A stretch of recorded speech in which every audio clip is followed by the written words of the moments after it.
పిల్లలు కావాలనే మీ కలను నెరవేర్చుకోండి. మొదటి కన్సల్టేషన్, మొదటి స్కానింగ్ ఉచితం. వివరాల కొరకు హెగ్డే ఫెర్టిలిటీని సంప్రదించండి. నమస్కారం రవీంద్రనాథ్ ఠాగూర్ గారు. నమస్తే అండి సిరి గారు.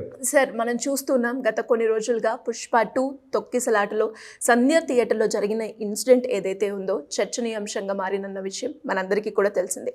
అయితే రీసెంట్గా అరెస్ట్ చేయడం, ఇన్వెస్టిగేషన్కి రావడం అండ్ ఆ తర్వాత హైకోర్టు నుంచి మధ్యంతర బెయిల్ తెచ్చుకోవడం ఇవన్నీ మనం చూస్తున్నాం. లీగల్ వైపు నుంచి ఇది ఎందుకో పొలిటికల్ వైపు మారింది అనే ప్రశ్నలు అయితే రేస్ అవుతున్నాయి అని చెప్పొచ్చు. అండ్ రీసెంట్గానే BJP party MP Raghunandan Rao గారు ఎవరైతే ఉన్నారో ఆయన కొన్ని పాయింట్స్ అయితే రేస్ చేయడం జరిగింది. సార్, అంటే విద్యార్థులు చనిపోయినప్పుడు అంత రియాక్షన్ లేదు, ఇప్పుడు ఎందుకు అంతలా హరాస్ చేయడం అండ్ అలాగే అక్కడ ఉద్దేశపూర్వకంగానే ఇది చేస్తున్నారు అన్న కొన్ని పాయింట్లు అయితే ఇది ఆలోచింపజేసే విషయాల్లాగానే అనిపిస్తూ ఉన్నాయి. సార్, దీన్ని ఏ రకంగా మనం చూడాల్సిన అవసరం ఉందంటారు?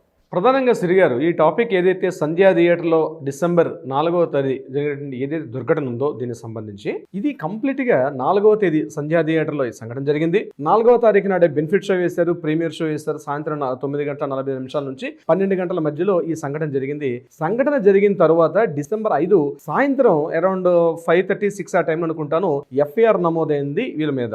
ఈ సంఘటన 4వ తేదీ సాయంత్రం జరిగింది. 4వ తేదీ సాయంత్రం జరిగిన సంఘటన తర్వాత డిసెంబర్ 13వ తేదీ నాడు ఈయన అరెస్ట్ చేయడం జరిగింది అల్లు అర్జున్ గారిని. అయితే ఇది కంప్లీట్గా సంఘటన జరిగింది, ఒక థియేటర్లో సంఘటన జరిగింది. ఒక మృతురాలు ఒక ఆమె చనిపోయారు.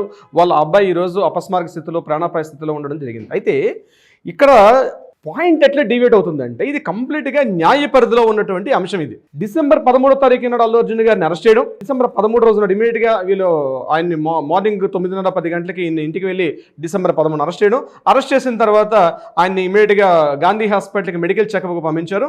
మెడికల్ చెకప్ నుంచి ఇమీడియట్గా సాయంత్రం కల్లా ఆయనకి నాంపల్లి కోర్టులో ప్రవేశపెట్టినప్పుడు నాంపల్లి కోర్టులో ఆయనకి ఇమీడియట్గా 14 రోజులు రిమాండ్ విధించారు. అట్ ద సేమ్ టైం దీనికి ప్యారలల్గా హైకోర్టులో ఈయన మీద ఏదైతే అప్పటికి వేసిన క్వాష్ పిటిషన్ ఏదైతే ఉందో దాన్ని ఫైట్ చేస్తూ ఇమీడియట్గా వేసినప్పుడు దాన్ని మరలా క్వాష్ పిటిషన్ కొట్టేసింది హైకోర్టు. అయితే క్వాష్ పిటిషన్ కాకుండా దీని మీద బెయిల్ ఇవ్వమని చెప్పి ఈయనకున్న నిరంజన్ రెడ్డి మొదలు లాయర్లందరూ కూడా వెళ్ళి మాట్లాడినప్పుడు ఆయనకి ఇమీడియట్గా 13వ తేదీ సాయంత్రానికి ఇష్యూ అయిపోయింది. ఈయనకి సుమారుగా 5 రకాల కండిషన్స్ తోటి ఈయనకి ఒక బెయిల్ కూడా ఇష్యూ అయింది. అయితే అక్కడ ఉన్నటువంటి న్యాయపరమైన అంశం కాబట్టి జైలు సూపరింటెండెంట్ ఆయనకు ఉన్నటువంటి రూల్స్ పరిధి ప్రకారం ఆ రోజు సాయంత్రం అతను రిలీజ్ చేయలేదు. డిసెంబర్ 14వ తేదీ మార్నింగ్ ఈయన బయటకు రావడం జరిగింది.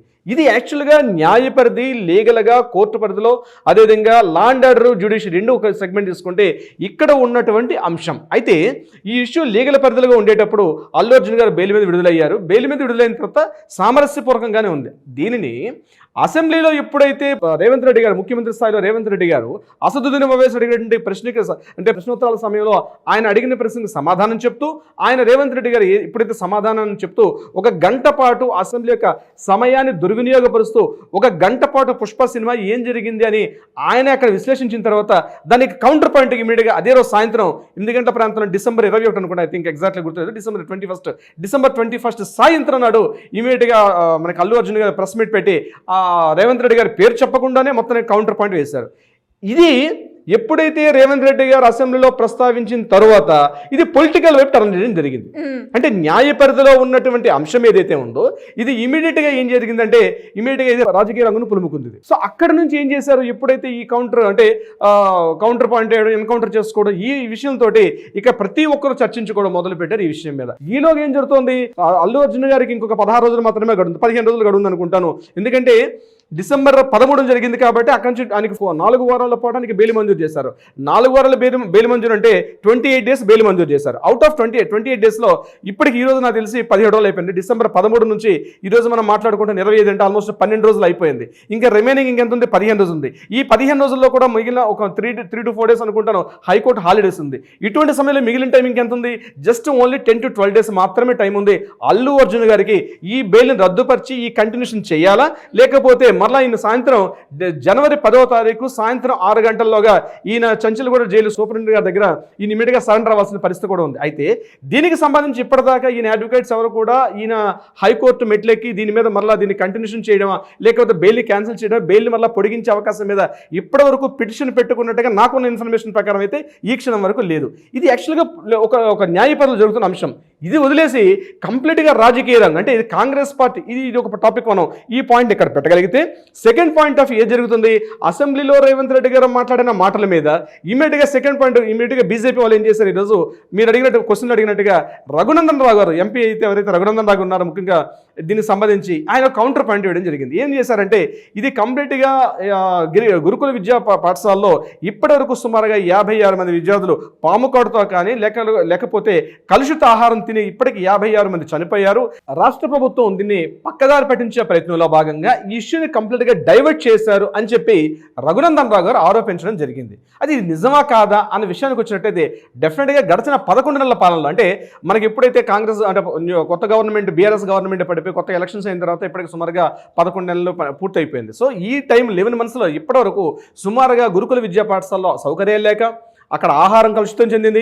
అదేవిధంగా ఆ పాఠశాల సమీప ప్రాంతంలో ఉన్నటువంటి పాముల వల్ల కూడా ఇప్పటికి సుమారుగా 56 మంది విద్యార్థులు మృతి చెందినటువంటి విషయం సర్వత్రా తెలిసిన విషయమే. అటువంటి సందర్భాల్లో ఈ టాపిక్ అసెంబ్లీలో ప్రస్తావన రాకుండా దీన్ని అడ్డగించే ప్రయత్నంలో భాగంగా రేవంత్ రెడ్డి గారు టాపిక్ అని డైవర్ట్ చేశారని చెప్పి రఘునందన్ రావు గారు చెప్పడం జరిగింది. అయితే అక్కడ ఉన్నటువంటి ఒక విలేకరు వేశారు, ఇది కంప్లీట్గా అల్లు అర్జున్ గారికి బీజేపీ సపోర్ట్ చేస్తుందా అన్న విషయం మీద డిస్కషన్ చేయడం జరిగింది. ఇక్కడ బీజేపీ ప్రధానంగా అతను రఘునందన్ రావు గారు కౌంటర్ పాయింట్ చేస్తూ ఏం మాట్లాడంటే మాకు ఇక్కడ వ్యక్తులు ఇంపార్టెంటే కాదు, ఈ ఇష్యూ ఏదైతే జరిగిందో పుష్ప 2 సినిమా రిలీజ్ జరిగిందో దీనికి సంబంధించి పూర్తిగా వ్యక్తులు ప్రధానం కాదు, వ్యవస్థలు పూర్తిగా డైవర్ట్ అయిపోయినాయి. నిజంగానే వ్యవస్థలు మొత్తం ఈరోజు రాష్ట్ర వ్యాప్తంగా ఆల్ డిపార్ట్మెంట్స్ అన్ని కూడా టోటల్గా పోలీస్ యంత్రాంగం లాండ్ అండర్ డిపార్ట్మెంట్ తీసుకుంటే అయితే సాధారణంగా కానిస్టేబుల్ స్థాయి దగ్గర నుంచి పూర్తిగా డిఎస్పీలు ఏసీపీల స్థాయి వరకు కూడా అందరూ కూడా ఈ విషయాన్ని చర్చించుకోవడం మొదలుపెట్టారు. ఈవెన్ దో సివి ఆనంద్ గారి విషయంలో కూడా ఈయన సారీ చెప్పాల్సిన పరిస్థితి వచ్చింది నేషనల్ మీడియాకి కూడా. అంటే ఈ టాపిక్ కంప్లీట్గా డైవర్షన్ జరిగింది. దీని అందరి కారణం ఎవరంటే 100% ముఖ్యమంత్రి గారు చేసినటువంటి ఆ వివాదాస్పద దీని మీద అసెంబ్లీలో మాట్లాడిన మాటలు ఇంతవరకు వివాదాస్పదం రాజుకున్నాయి. ఇక్కడ నేను పార్టీ బీఆర్ఎస్ పార్టీయా లేకపోతే కాంగ్రెస్ పార్టీయా బీజేపీని పక్కన పెడితే రాజకీయ రంగు పులుముకుంది అనడంలో ఎటువంటి సందేహం అయితే లేదు. కానీ రాష్ట్రంలో ఈ ఒక్క సమస్య కాకుండా చాలా సమస్యలు అయితే రాష్ట్ర వ్యాప్తంగా ఉన్నాయి. ఆ సమస్యలను కూడా కాస్త లేవనెత్తుకొని ఆ సమస్యల మీద వెళ్ళగలిగితే బాగుంటుంది. అయితే ప్రతి చోట రాజకీయ నాయకులకు అలవాటే ఒక టాపిక్ని డైవర్ట్ చేయడం కోసం చెప్పి కొత్త ఎజెండాను ఎత్తుకున్నారు. ఇందులో అల్లు అర్జున్ గారికి ఆయనకున్నటువంటి ఇందులో జరిగిన మిస్టేక్స్ వల్ల ప్రధానంగా మనం ఇప్పుడు మాట్లాడుకున్నటువంటి ఏదైతే నేను ఈ ఇష్యూకి సంబంధించి చెప్పినట్లయితే 18 మంది మీద సంధ్యా థియేటర్లో జరిగిన సంఘటన సంబంధించి 18 మంది మీద కేసు నమోదైంది. మొత్తం A1 నుంచి A18 లెక్క వేసుకున్నట్లయితే ఫస్ట్ A1 నుంచి A10 వరకు కంప్లీట్గా థియేటర్ యొక్క యాజమాన్యం అక్కడ ఉన్నటువంటి థియేటర్ పార్ట్నర్స్ వాళ్ళ మీద ఉన్నారు. 11వ ముద్దాయిగా అల్లు అర్జున్ గారిని వేయడం జరిగింది. 11, 12 ఈయన మేనేజర్లు, ఈయన పిఏలు, ఈయనకున్న భద్రతా సిబ్బంది, మిగిలిన వాళ్ళందరూ కూడా 8 మంది వచ్చారు. మొత్తం ఓవరాల్గా 18 మంది మీద ఈ యొక్క కేసు నమోదవడం జరిగింది. ఇది లీగల్ పరిధిలో ఉన్నటువంటి అంశం కాబట్టి కోర్టు పరిధిలో ఉంది. సో కోర్టు దీనికి చట్టాలు ఉన్నాయి, ఎవరు తప్పు చేస్తే వాళ్ళు శిక్షించబడతారు, దీనికి సంబంధించిన న్యాయాలు చట్టాలు ఇవన్నీ ఉన్నాయి. కానీ అసలు విషయాన్ని టాపిక్ను వదిలేసి వేరే టాపిక్ రాజకీయ రంగు పులుముకోవడం మాత్రం నిజంగా చాలా దురదృష్టకరం. సరిగా దీనికి సంబంధించి ఇప్పటికైనా న్యాయ పరిధిలో అంశం ఇంతకు మించి మేము మాట్లాడకూడదని చెప్పి ఎవరైతే ప్రధాన స్థాయిలో ఉన్నటువంటి వ్యక్తులు మాట్లాడుకోగలిగితే డెఫినెట్గా ఈ ఇష్యూని ఒక పులి స్టాపో కామా పడే అవకాశం ఉంటుంది. ఎందుకంటే బెయిల్ రద్దులు ఇక రిమాండ్స్ ఇవన్నీ జరుగుతుంటాయి. నిన్న కూడా అల్లు అర్జున్ గారు మళ్ళీ చిక్కడపల్లి పోలీస్ స్టేషన్కి వెళ్ళి దీని మీద నేర విచారణ కూడా ఎదుర్కోవడం జరిగింది. అది ఏదో పెద్ద బూత్గా చెప్పడం జరిగింది. ఆయన బెయిల్ ఆర్డర్లో కూడా ఖచ్చితంగా ఉంది. ఎందుకంటే ఖచ్చితంగా ఈ నేర విచారణలో భాగంగా ఎప్పుడు పోలీసులు పిలిచినా వెళ్తానని చెప్పి బెయిల్ ఇచ్చినటువంటి ఆర్డర్ ఫామ్ ఉంది కాబట్టి ఆయన వెళ్తారు. ఒకసారి కాదు, 2 సార్లు పిలిచినా వెళ్ళాల్సిందే, 3 సార్లు పిలిచినా వెళ్ళాల్సిందే అల్లు అర్జున్ గారు. ఎందుకంటే ఆయన ప్రెసిడెంట్ ఇప్పుడు రిమాండ్ ఖైదీగా ఉన్నారు, బెయిల్ మీద ఉన్నారు కాబట్టి ఒక ముద్దాయి కాబట్టి డెఫినెట్గా దీనికి సంబంధించి చట్టపరిధిల అంశం కాబట్టి చట్టాలు చూసుకుంటే కానీ రాజకీయ రంగును పులుముకొని ఒక పర్టికులర్గా ఒక వ్యవస్థలుగా దృష్టి పట్టించడం మాత్రం అంత అభిలషణీయం కాదు. సిరి గారు, thank you sir, thank you so much. Thank you so much అమ్మా సిరి గారు.